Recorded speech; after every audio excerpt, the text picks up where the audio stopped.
Okay, let's dive right into this explainer and unpack exactly why the quantum computing threat to cryptography has rapidly shifted from a distant physics problem to a present-day engineering crisis.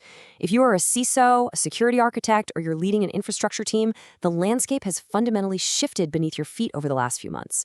We are no longer waiting for some theoretical Q-day decades in the future. The threat is active right now, and the window to secure your enterprise architecture is closing fast. For our agenda today, we're going to completely bypass the basic definitions and jump straight into the structural vulnerabilities across this executive briefing arc. We'll hit the accelerated Q-day timeline, explore harvest now, decrypt later, look at the asymmetric vulnerability, discuss trust now, forge later, and wrap it all up with a highly pragmatic PQC migration checklist. So let's kick things off with Section 1, the accelerated Q-day timeline. For years, the security industry operated on a really comforting assumption. Building a quantum computer capable of breaking modern encryption would require something like 20 million physical qubits. Well, that timeline has completely collapsed. The new number? 102,000.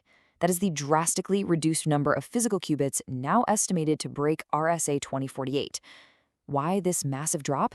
It's all thanks to a recent Caltech breakthrough in what's called QLDPC, or Quantum Low-Density Parity Check Error Correction. Previously, you needed a massive overhead of 1,000 physical qubits just to maintain one reliable, logical qubit. This new approach literally cuts that overhead by a factor of 161. And this brilliantly illustrates our new reality. Breaking the Sec256K1 elliptic curve, or standard RSA, is no longer waiting on some physics miracle. It is simply a scaling engineering challenge, and it has a highly visible, documented path forward. Current laboratory hardware is already creeping into the tens of thousands of qubits. The gap between what we can do today and a machine capable of completely shattering our public key infrastructure is closing rapidly. It's now measured in years, not decades. Which brings us to Section 2, harvest now, decrypt later. With those hardware timelines collapsing, we really need to examine why this is a present tense exposure for your network architecture. The crucial point here is that threat actors, especially well-resourced nation-states, are already actively hijacking BGP routes and tapping undersea cables to warehouse your encrypted TLS sessions and VPN traffic indefinitely. Storage is incredibly cheap today. An adversary absolutely does not need to break your encryption right now. They just siphon petabytes of raw encrypted network traffic and sit on it until a cryptographically relevant quantum computer, or CRCQ, is fully operational. Think about it like this. If your data has a long confidentiality lifespan, we're talking financial archives, intellectual property, healthcare records, military communications, the interception happening today represents permanent structural damage that simply cannot be retroactively fixed. A traditional data breach triggers alerts in your SOC, but a harvest now, decrypt later attack, it's completely passive. It is entirely invisible. The clock on your data security started ticking the very moment it was intercepted. You literally cannot patch a data breach that occurred 5 years ago. Moving on to Section 3, the asymmetric vulnerability within our core infrastructure. To understand exactly what's at risk in those harvested packets, we have to look closely at the underlying cryptographic math. The good news? The threat isn't distributed equally. Symmetric encryption, like AES-256, is mostly safe from Shor's algorithm. To defend against Grover's algorithm, you basically just need larger key sizes.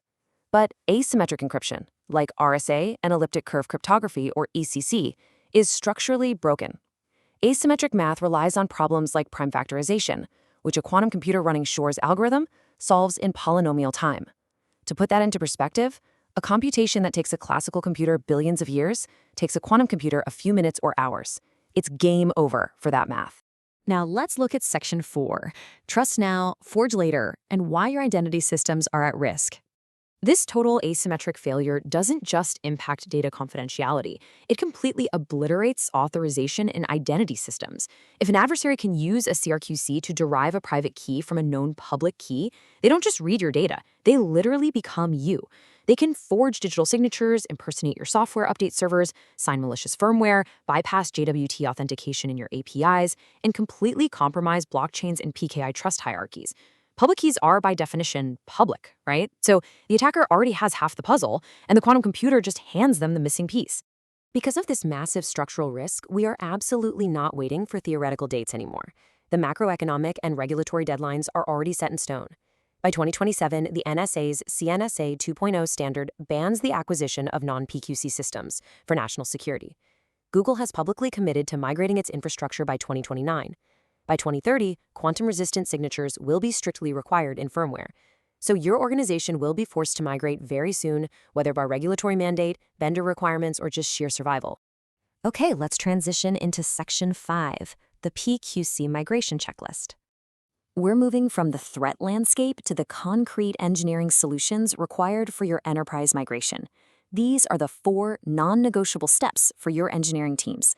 It all starts with cryptographic discovery, running a live automated inventory to find every hidden asymmetric dependency across your API gateways, certificate chains, and legacy code bases. You obviously can't protect what you can't see, and finding that hard-coded RSA key buried deep in some old microservice is step 1. But here is a critical piece of advice. Do not wait for the inventory to finish before you start testing. As demonstrated by a recent, highly successful banking pilot, you can deploy network layer post-quantum encryption to wrap existing systems without touching a single line of application code. By placing PQC at the network layer, you can start piloting in parallel before your massive enterprise discovery phase is fully complete. This builds immediate crypto agility. And remember, adding post-quantum cryptography is really only half the job. If you don't aggressively deprecate the old RSA and ECC algorithms from your environment, attackers are simply going to use downgrade attacks. They will trick your systems into negotiating the handshake using the weaker, quantum-vulnerable cryptography, entirely bypassing your shiny new PQC defenses. You absolutely must switch off the old math. I want to leave you with this final, provocative thought based on Mosca's theorem to take back to your board. If the time your data must stay secret, let's say 10 years, plus the time it takes your massive organization to actually migrate its infrastructure, say another 5 years, is greater than the time until a quantum computer arrives, your exposure has already begun. You are already out of time. The engineering crisis is here, and the migration must begin today.